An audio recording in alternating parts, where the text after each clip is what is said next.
J'ai toujours aimé les rentrées. Enfant, la joie de retrouver mes copains, mes copines, le plaisir anticipé de faire de nouvelles découvertes. Depuis, j'ai connu beaucoup de rentrées, comme enseignante, comme parent d'élèves, puis les rentrées politiques, et en tant qu'avocate, la reprise après les faits judiciaires. Ce soir, c'est avec ce sentiment propre aux rentrées, un moment d'excitation joyeuse, que j'ai le plaisir de participer à cet événement incontournable pour l'économie genevoise qu'est la rentrée des entreprises de l'affaire Genève, et que j'ai le plaisir de m'adresser à vous qui constituez la vitalité et l'avenir de notre économie.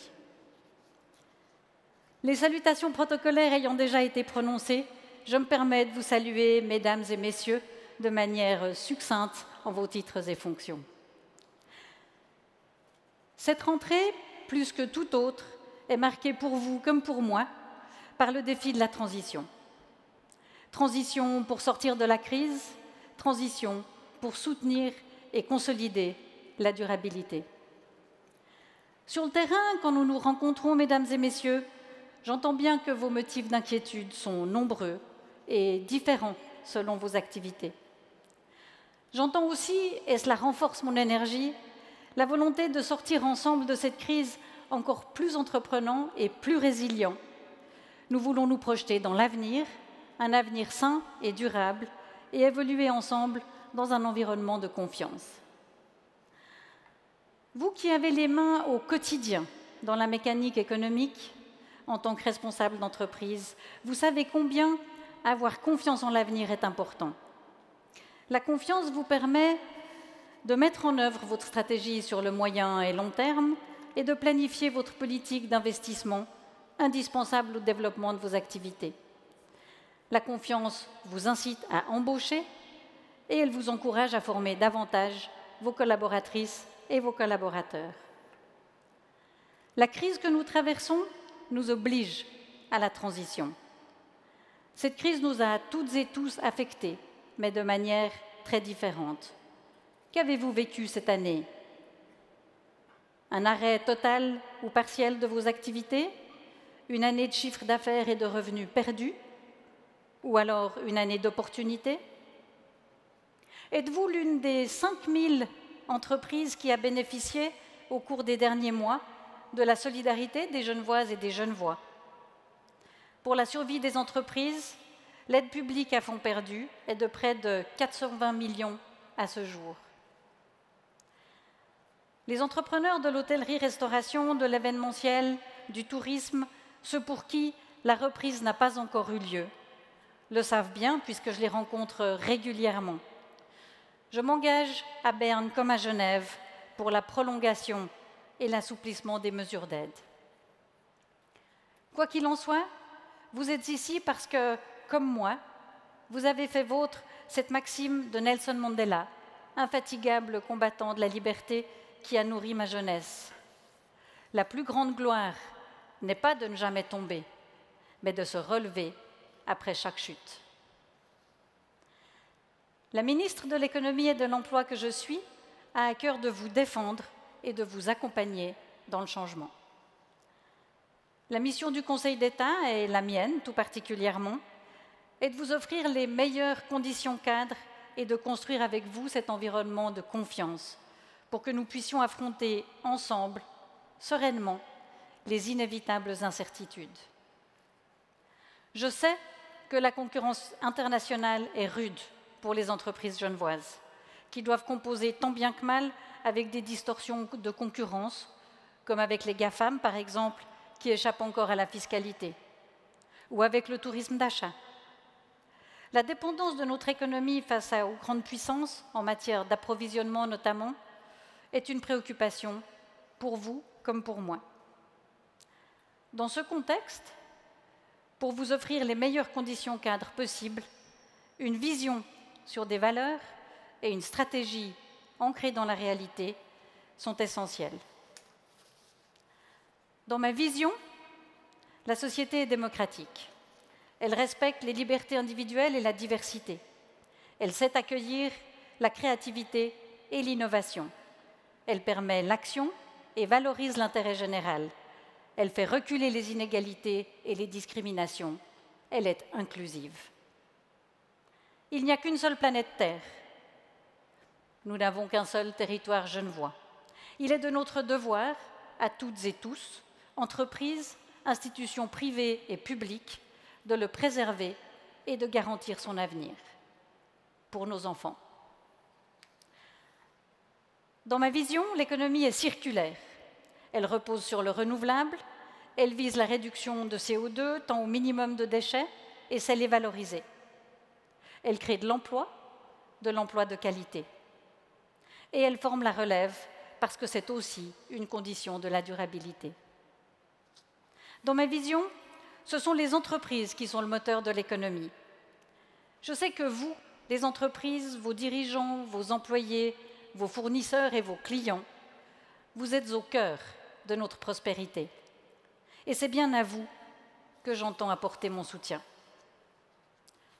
Comme vous, je suis accablée par le nouveau rapport du GIEC, par les incendies monstrueux, les inondations ravageuses, les ouragans dévastateurs. Comme moi, vous êtes préoccupés, et je sais qu'avec vos associations professionnelles, vous identifiez les risques entrepreneuriaux que provoque le changement climatique. Au cours des 18 derniers mois, Genève a su démontrer sa capacité d'adaptation en situation de crise. Nous pouvons nous en féliciter. Genève doit maintenant démontrer sa capacité de transformation structurelle. Mesdames et messieurs, le défi est de taille. Nous devons ensemble actualiser les conditions cadres. Les questions de fiscalité, de mobilité, d'aménagement, de cohésion sociale et de sécurité doivent être repensées à l'aune des enjeux cruciaux que sont devenus d'une part le réchauffement climatique et l'environnement et d'autre part la révolution numérique. Comment s'y prendre? Ma stratégie est orientée vers l'action. Le premier axe de mon action, c'est la construction du consensus, qui repose sur l'écoute et la concertation. Que vous soyez responsable de multinationales ou de PME, ou chef d'une très petite entreprise, je suis ici ce soir pour vous dire que je suis non seulement à votre écoute, mais surtout que je suis toujours prête au dialogue pour agir ensemble. L'écoute et la concertation, je me suis appliquée à les mettre en œuvre dans mon département, bien sûr, mais surtout dès le premier conflit social auquel j'ai été confrontée comme conseillère d'État dans le secteur aéroportuaire. La reprise des discussions entre les partenaires sociaux, aussi fragile soit-elle encore, est un signal encourageant pour l'ensemble de l'économie. Elle met en évidence l'importance et l'intérêt pour tous de négocier des conventions collectives qui permettent d'éviter que d'inévitables tensions se transforment en conflits longs et douloureux. Mon deuxième axe d'action, c'est le développement d'outils communs. Je n'attends pas le grand soir, mais je crois au petit matin, quand on se réveille rempli d'énergie pour atteindre les objectifs que l'on s'est donnés. Ou les petits matins, quand on se couche, rempli de la satisfaction de les avoir atteints. Nous devons avancer côte à côte, en fonction de nos moyens, en nous fixant des objectifs spécifiques, mesurables, atteignables, réalistes, smart, et qui puissent être évalués régulièrement. Je vais mettre à disposition des entreprises des outils vous permettant de poser des diagnostics et de définir vos propres objectifs pour rendre votre activité durable. Car ce sont vos propres projets de transformation et d'évolution que je veux soutenir, à l'échelle de votre entreprise, mais aussi des branches et des filières. Ces projets sont des investissements pour vous, et je veux vous apporter le soutien logistique, voire financier, nécessaire pour atteindre vos objectifs et pour valoriser vos résultats. Je mobiliserai, et j'ai déjà commencé à le faire, les compétences et les expertises présentes à Genève, et ce n'est pas ce qui manque, aussi bien dans le secteur privé que dans les hautes écoles, pour mettre en place ces outils. J'aimerais insister sur le fait qu'une économie durable ne peut être qu'une économie circulaire. Et c'est un véritable changement de perspective qu'il nous faut adopter. Oublions l'économie linéaire du siècle dernier qui produisait, utilisait, jetait. Et passons à une économie circulaire qui minimise la dépendance aux ressources, qui pense les produits industriels ou les services en cycle de vie, conception, réparation, réutilisation, recyclage. Le troisième axe de mon action sera un pilotage souple, le soft power. Si l'État peut et doit, selon moi, être le pilote de la transition vers la durabilité, il ne peut en aucun cas la décréter. Dans un esprit davantage incitatif que dirigiste, l'État doit agir en subsidiarité. Pour piloter de manière cohérente la transition économique, j'avais besoin de réunir dans le même département la promotion économique et l'emploi. Merci à mes collègues du Conseil d'État de l'avoir bien compris. La promotion économique doit en effet valoriser la création d'emplois pérennes dans les secteurs d'avenir. Les relations de travail doivent se développer dans un cadre de négociation, essentiellement bilatérale, subsidiairement tripartite, reposant sur la reconnaissance des divergences et la bonne foi pour les régler. La promotion économique doit également stimuler l'innovation, une innovation qui dépasse la seule innovation technologique.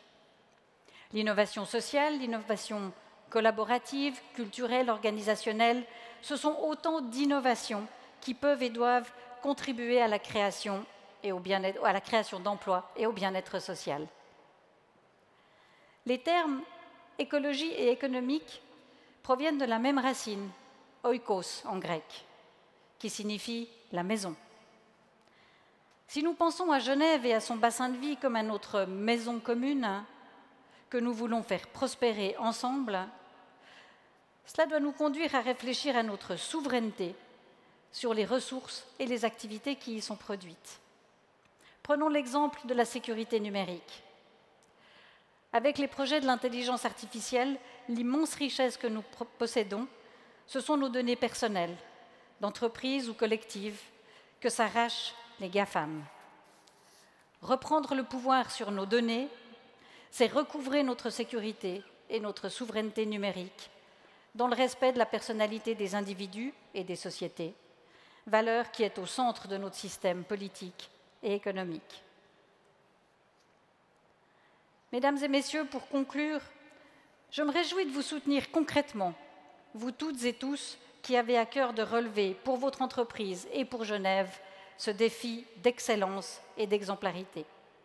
Quand je dis vous toutes et tous, je pense aux entreprises offrant des biens et services de proximité aussi bien qu'aux entreprises fortement exportatrices, aux multinationales comme aux PME, aux entreprises lucratives aussi bien qu'aux entreprises de l'économie sociale et solidaire.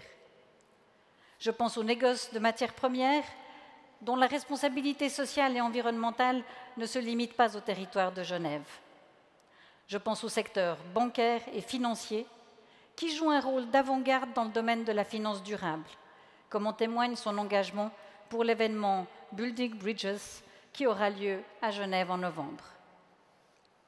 Notre force et notre prospérité reposent sur notre réseau dense d'entreprises de toute taille, fortement ancrées dans le territoire genevois.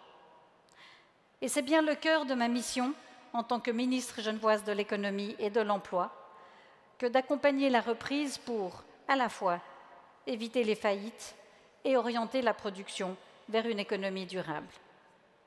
Enfin, avec l'appui du Parlement, je l'espère, je vais mobiliser des ressources pour vous soutenir dans la reprise, pour promouvoir l'économie circulaire et pour investir dans vos projets d'innovation technologique et sociale.